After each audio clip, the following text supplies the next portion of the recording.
ಕುಬೇರ ಈ ಹೆಸರನ್ನ ಕೇಳಿದ ತಕ್ಷಣ ನಮಗೆ ಮೊದಲು ನೆನಪಿಗೆ ಬರೋದು ಸಾಕ್ಷಾತ್ ಆ ನಾರಾಯಣನೇ ತನ್ನ ಮದುವೆಗೋಸ್ಕರ ಈತನ ಹತ್ರ ಸಾಲ ಮಾಡಿದಾನೆ ಅಂತ. ಹಾಗಾದ್ರೆ ಮುಲ್ಲೋಕಗಳನ್ನ ಆಳುವ ನಾರಾಯಣನಿಗೆ ಸಾಲ ಕೊಡುವಷ್ಟು ಮಟ್ಟಕ್ಕೆ ಕುಬೇರ ಹೇಗೆ ಬೆಳಿತಾನೆ? ಪೂರ್ವ ಜನ್ಮದಲ್ಲಿ ಮಾಡಿದ ಪಾಪ ಪುಣ್ಯಗಳ ಆಧಾರದ ಮೇಲೆ ಇನ್ನೊಂದು ಜನ್ಮ ಇರುತ್ತೆ ಎಂಬುದು ನಿಜ ಆಗಿದ್ರೆ ಪೂರ್ವ ಜನ್ಮದಲ್ಲಿ ಒಬ್ಬ ಕಳ್ಳನಾಗಿ ಹುಟ್ಟಿರುವ ಕುಬೇರನನ್ನ ತನ್ನ ಮುಂದಿನ ಜನ್ಮದಲ್ಲಿ ಯಾಕೆ ದೇವರಾಗಿ ಹುಟ್ಟಿಸ್ತಾರೆ? ಅಷ್ಟೇ ಅಲ್ಲ, ಕುಬೇರ ಪ್ರತಿನಿತ್ಯ ಪೂಜೆ ಮಾಡುವ ಪರಮೇಶ್ವರನ ಹೆಂಡತಿಯಾದ ಪಾರ್ವತಿ ದೇವಿಯನ್ನ ಯಾಕೆ ತಪ್ಪಾದ ದೃಷ್ಟಿಯಿಂದ ನೋಡ್ತಾನೆ ಎಂಬ ವಿಷಯಗಳನ್ನೆಲ್ಲ ಇವತ್ತು ನಾವು ಈ ವಿಡಿಯೋದಿಂದ ತಿಳಿದುಕೊಳ್ಳೋಣ. ಈ ಕುಬೇರನ ಕತೆ ತುಂಬಾ ಅಂದ್ರೆ ತುಂಬಾ ಇಂಟ್ರೆಸ್ಟಿಂಗ್ ಆಗಿರುತ್ತೆ. ಈ ಕತೆ ಒಂದು ಸೂಪರ್ ಹಿಟ್ ಸಿನಿಮಾಗೆ ಯಾವುದೇ ರೀತಿ ಕಮ್ಮಿ ಇರಲ್ಲ. ಯಾಕೆಂದ್ರೆ ಈ ಕಥೆಯಲ್ಲಿ ರಾವಣ ಮತ್ತು ಗಣೇಶನಂತಹ ಕ್ಯಾರೆಕ್ಟರ್ ಗಳು ಕೂಡ ಇವೆ. ಆದ್ರಿಂದ ಮುಂದಿನ 10 ನಿಮಿಷಗಳವರೆಗೆ ಪ್ರಶಾಂತವಾಗಿ ಕೂತುಕೊಂಡು ಈ ವಿಡಿಯೋವನ್ನ ಕೊನೆಯವರೆಗೂ ನೋಡಿ. ಹಾಗೆ ವಿಡಿಯೋ ಇಷ್ಟವಾದ್ರೆ ತಪ್ಪದೆ ವಿಡಿಯೋಗೂ ಒಂದು ಲೈಕ್ ಕೊಟ್ಟು ನಮ್ಮ ಚಾನಲ್ ಅನ್ನ ಸಬ್ಸ್ಕ್ರೈಬ್ ಮಾಡ್ಕೊಂಡು ನಮ್ಮನ್ನ ಸಪೋರ್ಟ್ ಮಾಡೋದನ್ನ ಮಾತ್ರ ಮರಿಬೇಡಿ. ಸೊ ಲೇಟ್ ಮಾಡದೆ let's get it to the video. ಪೂರ್ವಕಾಲದಲ್ಲಿ ಕಾಂಪಿಲ್ಯಪುರ ಎಂಬ ನಗರದಲ್ಲಿ ಯಜ್ಞದತ್ತ ಮತ್ತು ಸಮಿತಮ್ಮ ಎಂಬ ಬ್ರಾಹ್ಮಣ ದಂಪತಿಗಳಿದ್ರು. ಯಜ್ಞದತ್ತ ಶಾಸ್ತ್ರ ಪುರಾಣಗಳಲ್ಲಿ ಪರಿಣಿತನಾಗಿರೋದ್ರಿಂದ ಆತನನ್ನ ಕಾಂಪಿಲ್ಯಪುರದ ರಾಜನ ಹತ್ರ ರಾಜಗುರುವಾಗಿ ನೇಮಿಸ್ತಾರೆ. ಈ ದಂಪತಿಗಳಿಗೆ ಗುಣನಿಧಿ ಎಂಬ ಒಬ್ಬ ಮಗ ಕೂಡ ಇರ್ತಾನೆ. ಈ ಗುಣನಿಧಿ ಜೂಜಾಟಗಳಿಗೆ ಮತ್ತು ಕೆಟ್ಟ ಹವ್ಯಾಸಗಳಿಗೆ ಅಡಿಕ್ಟ್ ಆಗಿರೋದ್ರಿಂದ ದುಡ್ಡಿಗೋಸ್ಕರ ಕಳ್ಳತನಗಳನ್ನ ಮಾಡಿ ಆ ರೀತಿ ಬಂದಿರುವ ದುಡ್ಡನ್ನ ಮತ್ತೆ ಜೂಜಾಟದಲ್ಲಿ ಕಳೆದುಕೊಳ್ತಾ ಇದ್ದ. ತನ್ನ ತಾಯಿಯಾದ ಸಮಿತಮ್ಮಳಿಗೆ ಈ ವಿಷಯ ಗೊತ್ತಿದ್ರೂ ಕೂಡ ಗುಣನಿಧಿ ಒಬ್ಬನೇ ಮಗನಾಗಿರೋದ್ರಿಂದ ಗಂಡನಿಗೆ ಗೊತ್ತಾದರೆ ಕೋಪಗೊಳ್ತಾನೆ ಎಂದು ಭಯಪಟ್ಟು ಹೇಳದೆ ಸುಮ್ಮನಿರ್ತಾಳೆ. ಇನ್ನೊಂದು ಕಡೆ ಯಜ್ಞದತ್ತ ರಾಜಗುರು ಆಗಿರೋದ್ರಿಂದ ಬಹಳಷ್ಟು ಬ್ಯುಸಿಯಾಗಿ ತನ್ನ ಮಗ ಏನ್ ಮಾಡ್ತಿದ್ದಾನೆ ಎಂಬುದರ ಬಗ್ಗೆ ಕೇರ್ ಮಾಡ್ತಾ ಇರಲಿಲ್ಲ. ಇದನ್ನ ಗಮನಿಸಿದ ಗುಣನಿಧಿ ತನ್ನ ಮನೆಯಲ್ಲಿ ದುಡ್ಡನ್ನ ಮತ್ತು ಬಂಗಾರವನ್ನ ಕಳ್ಳತನ ಮಾಡಿ ಜೂಜಾಟವನ್ನ ಆಡ್ತಾ ಇದ್ದ.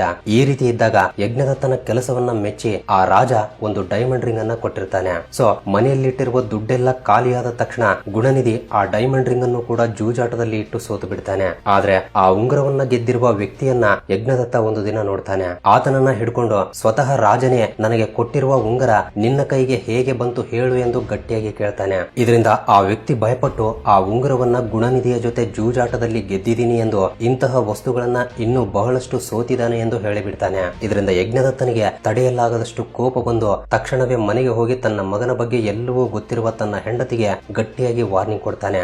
ಆದ್ರೆ ಈ ವಿಷಯ ಹೇಗೋ ಗುಣನಿಧಿಗೆ ಗೊತ್ತಾಗುತ್ತೆ. ಇದರಿಂದ ಮನೆಗೆ ಹೋದ್ರೆ ತನ್ನ ತಂದೆ ಏನ್ ಮಾಡ್ತಾನೋ ಎಂದು ಭಯಪಟ್ಟು ತನ್ನ ಸ್ನೇಹಿತರನ್ನೆಲ್ಲ ತಮ್ಮ ಮನೆಯಲ್ಲಿ ಈ ಒಂದು ದಿನ ಇರ್ತೀನಿ ಎಂದು ಕೇಳಿಕೊಳ್ತಾನೆ. ಆದ್ರೆ ಗುಣನಿಧಿಯ ಕೆಟ್ಟ ಹವ್ಯಾಸಗಳಿಗೆ ಭಯಪಟ್ಟು ಯಾರು ಕೂಡ ತಮ್ಮ ಮನೆ ಒಳಗೆ ಕರೆದುಕೊಳ್ಳೋದಿಲ್ಲ. ಇನ್ನು ಏನು ಮಾಡೋಕ್ಕಾಗದೆ ಕತ್ತಲಾಗ್ತಾ ಇದೆ ಎಂದು ಗುಣನಿಧಿ ಅಲ್ಲಿರುವ ಗೌತಮಿ ನದಿಯನ್ನ ದಾಟಿ ಪಕ್ಕದ ಊರಿಗೆ ಹೋಗ್ತಾನೆ. ಆದ್ರೆ ಆ ದಿನ ಮಹಾಶಿವರಾತ್ರಿ. ಆ ಊರಿನಲ್ಲಿರುವ ಭಕ್ತರೆಲ್ಲರೂ ಶಿವನಿಗೆ ನೈವೇದ್ಯಗಳನ್ನಿಟ್ಟು ರಾತ್ರಿಯೆಲ್ಲ ಜಾಗರಣೆ ಮಾಡ್ತಾ ದೇವಾಲಯದಲ್ಲೇ ಇರ್ತಾರೆ. ಈ ರೀತಿ ಸಮಯ ಕಳೀತಾ ಇದ್ದಂತೆ ಒಬ್ಬೊಬ್ಬರಾಗಿ ದೇವಾಲಯದಿಂದ ತಮ್ಮ ಮನೆಗೆ ಹೋಗ್ತಾ ಇರ್ತಾರೆ.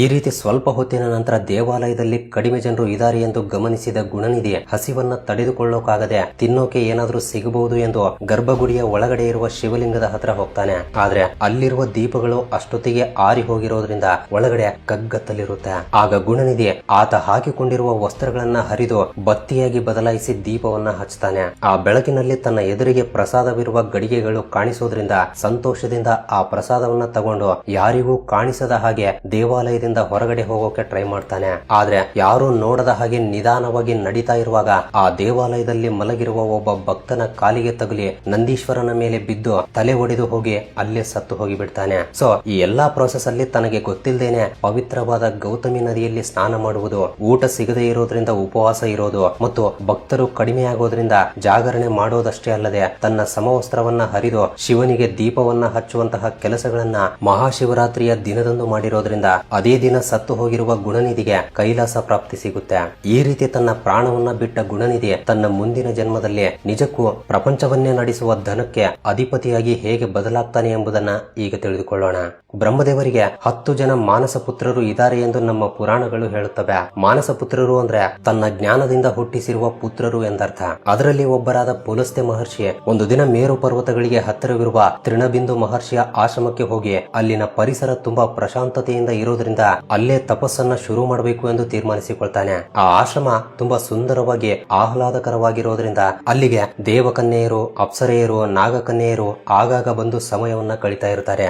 ಈ ರೀತಿ ಆಗಾಗ ಬರುವ ಕನ್ಯೆಯರಿಂದ ಪುಲಸ್ತ್ಯನ ತಪಸ್ಸಿಗೆ ಭಂಗ ಉಂಟಾಗಲು ಶುರುವಾಗುತ್ತೆ. ಇದರಿಂದ ಸಹನೆ ಕಳೆದುಕೊಂಡ ಪುಲಸ್ತ್ಯ ಇನ್ನು ಮುಂದೆ ಯಾರಾದರೂ ನನ್ನ ಹತ್ರ ಬಂದು ನನ್ನ ತಪಸ್ಸಿಗೆ ಭಂಗವನ್ನು ಉಂಟು ಮಾಡಿದ್ರೆ ಅವರು ಮದುವೆಗೂ ಮುಂಚೆಯೇ ಗರ್ಭ ಧರಿಸ್ತಾರೆ ಎಂದು ಶಾಪ ಕೊಟ್ಟು ಮತ್ತೆ ತನ್ನ ತಪಸ್ಸನ್ನ ಶುರು ಮಾಡ್ತಾನೆ. ಈ ಶಾಪಕ್ಕೆ ಭಯಪಟ್ಟು ಅಪ್ಸರೆಯರು, ದೇವಕನ್ಯೆಯರು ಮತ್ತು ನಾಗಕನ್ಯೆಯರು ಯಾರು ಕೂಡ ತನ್ನ ಹತ್ರ ಹೋಗದ ಹಾಗೆ ಜಾಗೃತಿ ಪಡ್ತಾರೆ.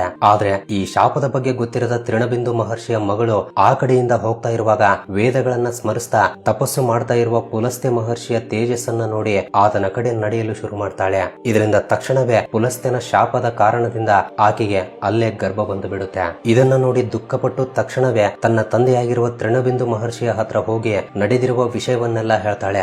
ಆಗ ಆ ಮಹರ್ಷಿ ತನ್ನ ದಿವ್ಯ ದೃಷ್ಟಿಯಿಂದ ಏನ್ ನಡೀತು ಎಂಬುದನ್ನ ತಿಳಿದುಕೊಂಡು ಪುಲಸ್ತ್ಯ ಮಹರ್ಷಿಯ ಹತ್ರ ಹೋಗಿ ತನ್ನ ಮಗಳನ್ನ ಹೆಂಡತಿಯಾಗಿ ಸ್ವೀಕರಿಸಿ ಎಂದು ಬೇಡಿಕೊಳ್ತಾನೆ. ಇದರಿಂದ ತೃಣಬಿಂದು ಮಹರ್ಷಿಯ ದುಃಖವನ್ನ ಅರ್ಥ ಮಾಡಿಕೊಂಡು ಪುಲಸ್ತ್ಯ ತನ್ನನ್ನ ಹೆಂಡತಿಯಾಗಿ ಸ್ವೀಕರಿಸ್ತಾನೆ.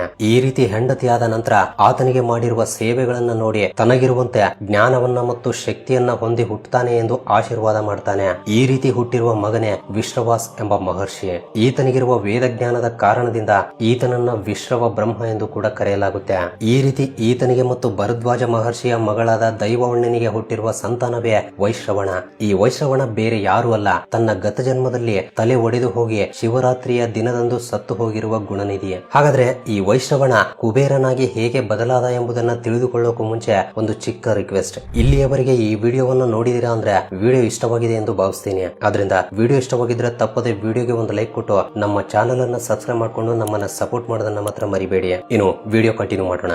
ಈ ವೈಶ್ರವಣ ಹುಟ್ಟಿದಾಗ ತುಂಬಾ ಕುಬ್ಜವಾಗಿ, ದಪ್ಪವಾಗಿ, 3 ಕಾಲುಗಳಿಂದ 8 ದಂತಗಳಿಂದ ನೋಡೋಕೆ ತುಂಬಾ ವಿಚಿತ್ರವಾಗಿರ್ತಾನೆ ಎಂದು ನಮ್ಮ ಪುರಾಣಗಳಲ್ಲಿ ಹೇಳಲಾಗಿದೆ. ಈ ವೈಶ್ರವಣನಿಗೆ ಚಿಕ್ಕಂದಿನಿಂದಲೇ ಮಹಾಶಿವನ ಮೇಲೆ ಅಪಾರವಾದ ಭಕ್ತಿ ಇದೆ ಎಂದು ತನ್ನ ತಪೋಶಕ್ತಿಯಿಂದ ತಿಳಿದುಕೊಂಡ ವಿಶ್ರವ ಬ್ರಹ್ಮ ಚಿಕ್ಕ ವಯಸ್ಸಿನಲ್ಲೇ ತಪಸ್ಸು ಮಾಡಿಕೊಳ್ಳೋಕೆ ಪರ್ಮಿಷನ್ ಅನ್ನು ಕೊಡ್ತಾನೆ. ಇದರಿಂದ ವೈಶ್ರವಣ ಶಿವನಿಗೋಸ್ಕರ 1000 ವರ್ಷಗಳವರೆಗೆ ದ್ರವ ಪದಾರ್ಥಗಳನ್ನು ಮಾತ್ರವೇ ಸೇವಿಸಿ ಗಾಳಿಯನ್ನು ಕೂಡ ಸೇವಿಸದೆ ಘೋರವಾದ ತಪಸ್ಸನ್ನು ಮಾಡ್ತಾನೆ. ಇದರಿಂದ ಪರಮಶಿವ ಪ್ರತ್ಯಕ್ಷನಾಗಿ ತನ್ನನ್ನ ಲೋಕವನ್ನ ನಡೆಸುವ ದನಕ್ಕೆ ಅಧಿಪತಿಯಾಗಿ ಮಾಡಿ ವೈಶ್ರವಣನಾಗಿರುವ ತನ್ನನ್ನ ಕುಬೇರನಾಗಿ ಮಾಡಿ ಅಲ್ಲಿಂದ ಹೋಗಿ ಬಿಡ್ತಾನೆ. ಆದ್ರೆ ಆತ ಎಲ್ಲಿರಬೇಕು ಎಂಬುದು ಅರ್ಥವಾಗದೆ ಕುಬೇರ ತಕ್ಷಣವೇ ಬ್ರಹ್ಮನಿಗೋಸ್ಕರ ತಪಸ್ಸನ್ನ ಮಾಡ್ತಾನೆ. ಇದರಿಂದ ಬ್ರಹ್ಮ ಪ್ರತ್ಯಕ್ಷನಾಗಿ ಪ್ರಸ್ತುತ ಲಂಕಾ ನಗರವನ್ನ ಆಳ್ತಾ ಇರುವ ರಾಕ್ಷಸರೆಲ್ಲರೂ ಕೂಡ ಮಹಾವಿಷ್ಣುವಿನ ಭಯದಿಂದ ಓಡಿ ಹೋಗಿರೋದ್ರಿಂದ ಇನ್ನು ಮುಂದೆ ನೀನೇ ಆ ಲಂಕಾ ನಗರದ ಪಾಲಕನಾಗಿ ಲಂಕಾಧಿಪತಿಯಾಗಿ ಜವಾಬ್ದಾರಿಗಳನ್ನ ಸ್ವೀಕರಿಸು ಎಂದು ಹೇಳಿ ತನಗೆ ಪುಷ್ಪಕ ವಿಮಾನವನ್ನು ಕೂಡ ಕೊಟ್ಟು ಹೋಗಿಬಿಡ್ತಾನೆ.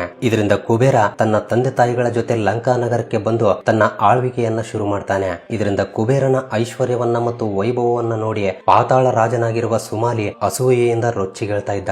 ಸೊ ಸುಮಾಲಿಯ ಮಗಳಾಗಿರುವ ಕೈಕಸಿ ವಿಶ್ರವ ಬ್ರಹ್ಮನ 2ನೇ ಹೆಂಡತಿಯಾಗಿರ್ತಾಳೆ. ಅಂದ್ರೆ ಕುಬೇರನಿಗೆ ಆಕೆ ಮಲತಾಯಿ ಆಗ್ತಾಳೆ. ಸೊ ಒಂದು ದಿನ ಕೈಕಸಿ ವಿಶ್ರವ ಬ್ರಹ್ಮನ ಹತ್ರ ಹೋಗಿ ನನಗೆ ತಕ್ಷಣವೇ ಕುಬೇರನಂತಹ ಮಗನನ್ನ ಪ್ರಸಾದಿಸು ಎಂದು ಹಠ ಮಾಡ್ತಾಳೆ. ಇದರಿಂದ ಏನು ಮಾಡೋಕಾಗದೆ ವಿಶ್ರವ ಕೈಕಸಿಯ ಜೊತೆ ಕೆಟ್ಟ ಸಮಯದಲ್ಲಿ ಒಂದಾಗೋದ್ರಿಂದ ರಾವಣಾಸುರ ಮತ್ತು ಕುಂಭಕರ್ಣ ಎಂಬ ರಾಕ್ಷಸರು ಜನಿಸ್ತಾರೆ. ಸೊ ಇದನ್ನ ನೋಡಿ ದುಃಖಪಟ್ಟ ಕೈಕಸಿ ನನಗೆ ಇನ್ನೊಬ್ಬ ಒಳ್ಳೆ ಲಕ್ಷಣಗಳನ್ನ ಹೊಂದಿರುವ ಮಗನನ್ನ ಪ್ರಸಾದಿಸಿ ಎಂದು ಹಠ ಮಾಡ್ತಾಳೆ.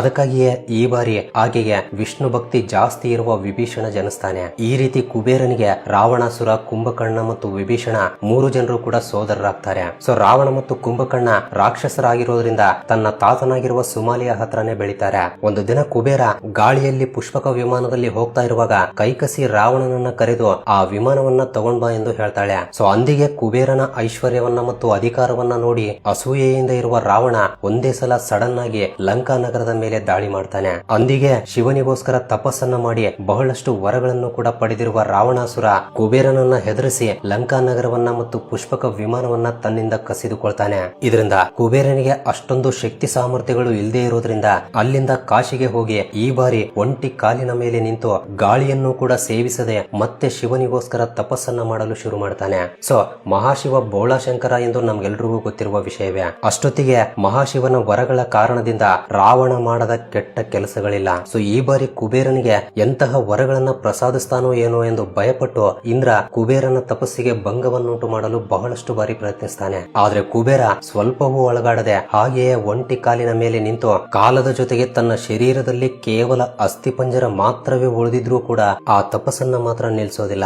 ಇದರಿಂದ ಕುಬೇರನ ತಪಸ್ಸಿಗೆ ಮೆಚ್ಚಿ ಪರಮಶಿವ ಪ್ರತ್ಯಕ್ಷನಾಗಿ ಈ ಬಾರಿ ತನಗೋಸ್ಕರ ಬಂಗಾರ, ಬೆಳ್ಳಿ, ವಜ್ರ, ವೈಡೂರ್ಯಗಳಿಂದ ನಿರ್ಮಿತವಾದ ಕಟ್ಟಡಗಳಿಂದ, ಹಸಿರಾಗಿರುವ ಮರಗಿಡಗಳಿಂದ, ಬಹಳಷ್ಟು ನದಿಗಳಿಂದ, ಲಂಕಾ ನಗರಕ್ಕಿಂತ 100 ಪಟ್ಟು ಹೆಚ್ಚು ಸೌಂದರ್ಯವನ್ನ ಹೊಂದಿರುವ ಅಲಕಾಪುರಿ ಎಂಬ ನಗರವನ್ನ ನಿರ್ಮಿಸಿ, ಇಂದಿನಿಂದ ನೀನು ಯಕ್ಷರಿಗೆ, ಗಂಧರ್ವರಿಗೆ, ಮಯರಿಗೆ ಮತ್ತು ಗುಹ್ಯಕರಿಗೆ ರಾಜನಾಗಿ, ನನ್ನ ಪ್ರಿಯ ಮಿತ್ರನಾಗಿ ಚರಿತ್ರೆಯಲ್ಲಿ ಉಳಿದು ಹೋಗ್ತೀಯಾ ಎಂದು ಬಹಳಷ್ಟು ವರಗಳನ್ನ ಕೊಟ್ಟು ಕುಬೇರನಿಗೆ ಒಳ್ಳೆಯ ರೂಪವನ್ನು ಕೊಟ್ಟು ಮಾಯವಾಗಿ ಬಿಡ್ತಾನೆ. ಅಂದಿನಿಂದ ಕುಬೇರ ಅಲಕಾಪುರಿ ನಗರವನ್ನ ಸಕಲ ಸೌಕರ್ಯಗಳಿಂದ ಆಳೋಕೆ ಶುರು ಮಾಡ್ತಾನೆ. ಸೊ ನಮ್ಮ ದೊಡ್ಡವರು ಯಾವಾಗ್ಲೂ ಹೇಳ್ತಾ ಇರ್ತಾರೆ, ಜೀವನದಲ್ಲಿ ನಮ್ಮ ಹತ್ರ ಎಷ್ಟು ದುಡ್ಡಿದ್ರೂ ಕೂಡ ಗರ್ವ ತೋರಿಸಿದ್ರೆ ಅಥವಾ ಕೆಟ್ಟ ಅಭಿಪ್ರಾಯಗಳಿದ್ರೆ ನಮಗೆ ಕಷ್ಟಗಳು ತಪ್ಪಲ್ಲ ಅಂತ. ಸೊ ಇದಕ್ಕೆ ಬೆಸ್ಟ್ ಎಕ್ಸಾಂಪಲ್ ಕುಬೇರನ ಜೀವನದಲ್ಲಿ ನಡೆದಿರುವ 2 ಘಟನೆಗಳು. ಅದರಲ್ಲಿ ಮೊದಲನೆಯದು, ಒಂದು ದಿನ ಮಹಾಶಿವನನ್ನ ತನ್ನ ಮನೆಗೆ ಊಟಕ್ಕಾಗಿ ಆಹ್ವಾನಿಸೋಕೆ ಕುಬೇರ ಕೈಲಾಸಕ್ಕೆ ಹೋಗ್ತಾನೆ. ಅಲ್ಲಿ ಮಹಾಶಿವನನ್ನ ನೋಡಿ ಪಾಪ ಮಹಾಶಿವ ಹುಲಿ ಚರ್ಮವನ್ನ ಧರಿಸಿ ಹಾವನ್ನ ಅಲಂಕಾರವಾಗಿ ಧರಿಸಿದ್ದಾರೆ, ಅವ್ರ ಜೊತೆ ಹೋಲಿಸ್ಕೊಂಡ್ರೆ ನಾನು ಎಷ್ಟೋ ಬೆಟರ್ ಅಂತ ಮನಸ್ಸಿನಲ್ಲಿ ಅಂದುಕೊಳ್ತಾನೆ. ಸೊ ಆತನ ಗರ್ವವನ್ನ ಗಮನಿಸಿದ ಮಹಾಶಿವ ಕುಬೇರನಿಗೆ ಹೇಗಾದ್ರೂ ಮಾಡಿ ಬುದ್ಧಿ ಹೇಳಬೇಕು ಎಂದು ತನ್ನ ಬದಲಾಗಿ ವಿಘ್ನೇಶ್ವರನನ್ನ ಕರೆದುಕೊಂಡು ಹೋಗು ಎಂದು ಕುಬೇರನಿಗೆ ಹೇಳ್ತಾನೆ. ಆಗ ಕುಬೇರ ತಕ್ಷಣವೇ ಮುಗುಳ್ನಕ್ಕು ನಾನು ಇಂತಹ ಕೋಟ್ಯಾಂತರ ಮಕ್ಕಳ ಹಸಿವನ್ನ ತೀರಿಸಬಲ್ಲೆ ಎಂದು ಹಾಸ್ಯದಾಯಕವಾಗಿ ಹೇಳಿ ಗಣೇಶನನ್ನ ಕರೆದುಕೊಂಡು ಹೋಗ್ತಾನೆ. ಈ ರೀತಿ ಕುಬೇರ ಪಂಚಭಕ್ಷ ಪರಮಾನ್ನವನ್ನ ಇಡ್ತಾ ಇದ್ದಂತೆ ಗಣೇಶ ಅದನ್ನ ಖಾಲಿ ಮಾಡ್ತಾ ಇದ್ದ. ಈ ರೀತಿ ಎಷ್ಟು ಇಟ್ಟರೂ ಕೂಡ ಕ್ಷಣದಲ್ಲೇ ತಿಂದು ಮತ್ತೆ ಹಸಿವಾಗ್ತಾ ಇದೆ ಎಂದು ಹೇಳ್ತಾ ಇರುವ ಗಣೇಶನನ್ನ ನೋಡಿ ಕುಬೇರನಿಗೆ ಏನ್ ಮಾಡಬೇಕು ಎಂಬುದು ಅರ್ಥವಾಗಲ್ಲ.